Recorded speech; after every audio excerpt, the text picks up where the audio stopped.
Hey there, this is Felix from Gold on My Vintage Watches. We are two brothers from the north of Germany and we trade classic vintage watches. In this video, we would like to take you through the history, the functionality and the design of one of the most famous vintage watches from Jeager LeCoultre, the Memovox. So let's roll the intro and get into today's video.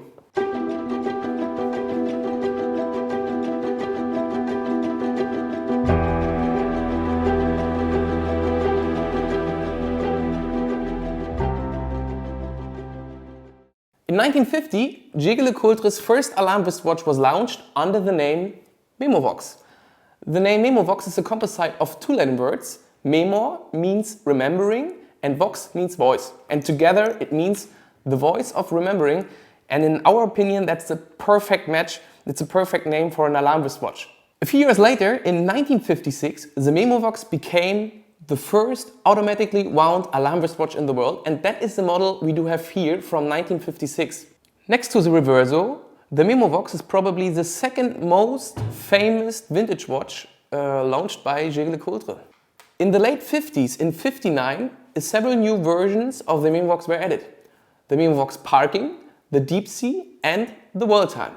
The Memovox Parking should remind car owners when their parking meter has expired. The Deep Sea was the first alarm wristwatch which acoustically could remind the diver on his diving time. And the World Time, there can you see in 1 second at the dial which times are around the world.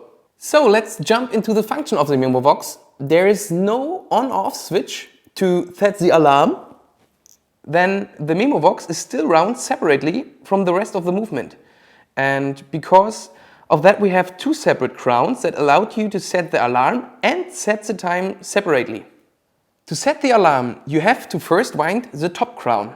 Then you have to pull the crown and rotate the arrow on the center disc counterclockwise, and the arrow only goes in that direction.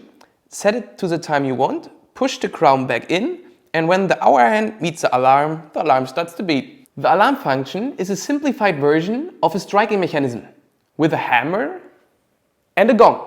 And the hammer hits the gong continuously until the stock of energy comes to an end. The alarm is not the loudest, but it's completely different to the alarm we have nowadays on our iPhone, and because of that, it still grabs attention. And at the same time, there are slight vibrations during the alarm, so you can feel it on the wrist, or if it lies on the beside table, you can hear the vibrations because the beside table is like a sound box. So let's take a closer look at this beauty. The Memovox is extremely variable and has a complication where you can have a practical use of. The case comes in steel, and the fact that the watch is from the 50s makes it look exceptionally large on the wrist, thanks to its 37 millimeters.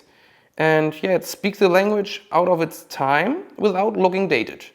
And curved lugs hold it nicely to the wrist, even with a little bigger back, and this special case form helps to resonance and is a famous feature on almost all alarm watches with any sound output. So next let's check the dial. It has a clean design with no date and is aged beautiful to a two-tone caramel color with a darker outer portion and a granite lighter caramel disc for setting the alarm. And the arrow for setting the alarm is a great little detail for the overall look. The applied baton hour marker is catching the light beautifully, and on the edge of the center disc you can see the minute markers for more precise reading. The dial is slightly curved and the Dauphine hands curve along with it, and the whole package is simply and discreet and just screams the mid-50s. The movement is a caliber P815, an automatic bumper movement.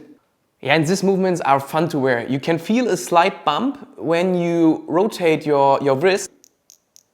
And it always reminds you that you're wearing a bumper movement. The caliber P815 was built from 1956 to 1966, and approximately 84,000 pieces were made. And if you search for something different in your collection, a mechanical alarm is a great choice, and you can wear it to a suit and also to a shirt. So in every occasion. That's all for today. I hope you enjoyed the video and see you next week with the Omega constellation.